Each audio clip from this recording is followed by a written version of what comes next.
If you could lift just one image from Arvada's agricultural past, this might be the perfect one.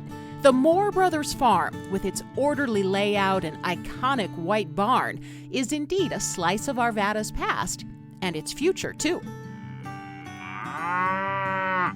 The city's master plan calls for the 50-acre property to be maintained as a working farm and agricultural heritage center.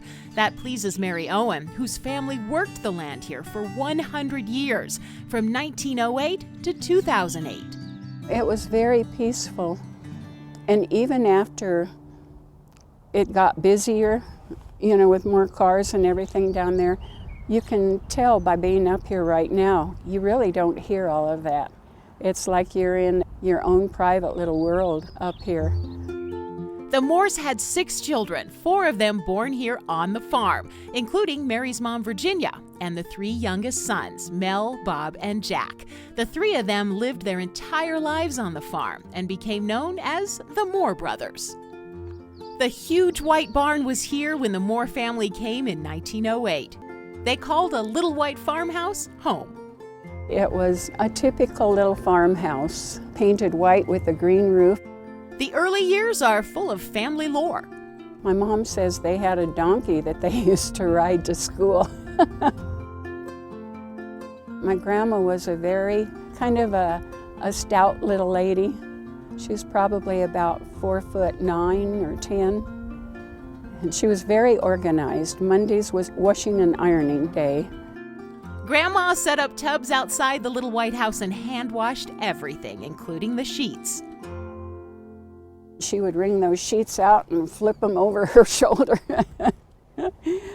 But, you just forget about how hard it was to get everything done. As the years passed, a new tradition came along, deliveries by the Happy Home Bread Man. But the Moore family's turkey didn't care much for the bread man. If he didn't like somebody, he would chase them around, and he didn't like the bread man. By the time Mary was born in 1944, her grandfather had passed away. Her 3 uncles stayed on with her grandmother. At one point, they worked 200 acres. They always had cattle, but they also raised corn and wheat, and for a short time, beer barley for Coors, but mainly corn and wheat.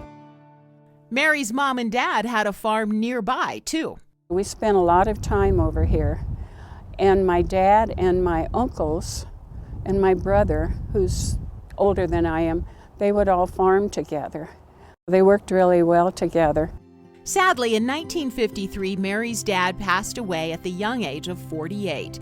That's when Mary and her mom came to stay at the Moore Brothers farm for a while.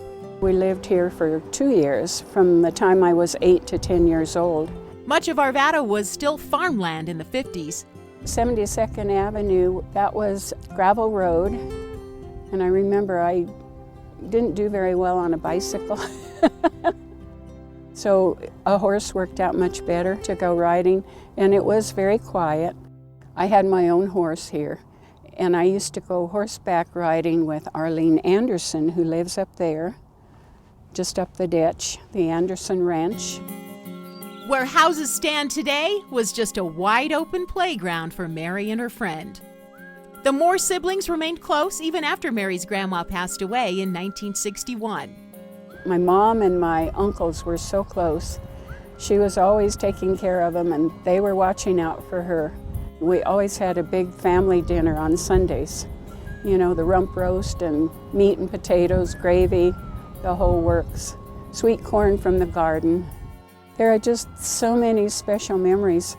They used to farm with only horses, and they used the Belgian draft horses to farm. Very large, but they're beautiful horses. Then they could afford a tractor, and my one uncle, the middle one, Bob, he liked that tractor. But they kept farming with the horses for quite a while, even after they got a little more mechanized. Mel was kind of the cowboy of the group. He liked the horses, and he always had at least one saddle horse, usually 2 or 3. Didn't say a whole lot, but he was the boss. And Jack Well, he really liked the workhorses, and he also had quite a business going with chickens. He raised a lot of chickens, and all 3 of those chicken houses would be filled with them. Jack left the farm for a short time in 1942 to serve in World War II.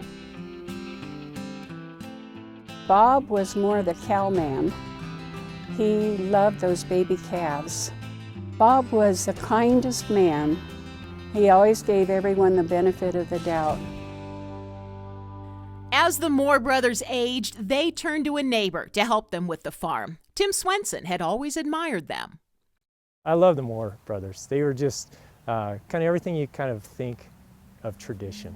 And they had their job, they knew their job, and they did it excellent. By this time, the old farmhouse had been replaced by a 1968 ranch home. The farm was back down to 50 acres, but there was always work to do. Every job had a brother. So like Bob was the one I was probably the closest to, and he was in charge of water. And all the neighborhoods around here say Bob can make water go uphill. And that was kind of what he was known for. So like Bob was in charge of irrigating. When it came to haying, one would be in charge of one tractor of cutting, one would be in charge of baling, one would be in charge of the pickup. With the last of the hay put up, one of the fall chores was painting. Jack took care of that. Jack would paint until the snow fell, then pick up where he left off the next year. So this place, growing up, I always remember it was just a pure white farm. And that's later I found out why. Because Jack just kept it perfect. So it was beautiful. Tim wasn't alone in his admiration and respect for the Moore brothers. Everyone knew of the Moore family, the Moore brothers. They all kind of used them as, here's their authority. You know, the Moore brothers will know. The Moore brothers would know. The city of Arvada acquired the property in 2002 with the agreement that it would eventually become an agricultural heritage center, but that the Moore brothers could live out their lives here. The Sunday dinners continued until the last of the Moore brothers passed away. So it would have been January of 2008 is when we had the last family dinner. Mary is thankful that the farm will be preserved for future generations. I just thought, I cannot picture houses growing in the field out here. Tim, who currently leases the land and raises cattle here, in keeping with maintaining it as a working farm, agrees. This is real. Right now, there's like less than 1% of our nation are farmers. And so nobody really understands where the food's coming from or how hard it is to get their food. And Arvada had the wisdom, and the Moore brothers had the wisdom to keep it like this for people to see and to witness.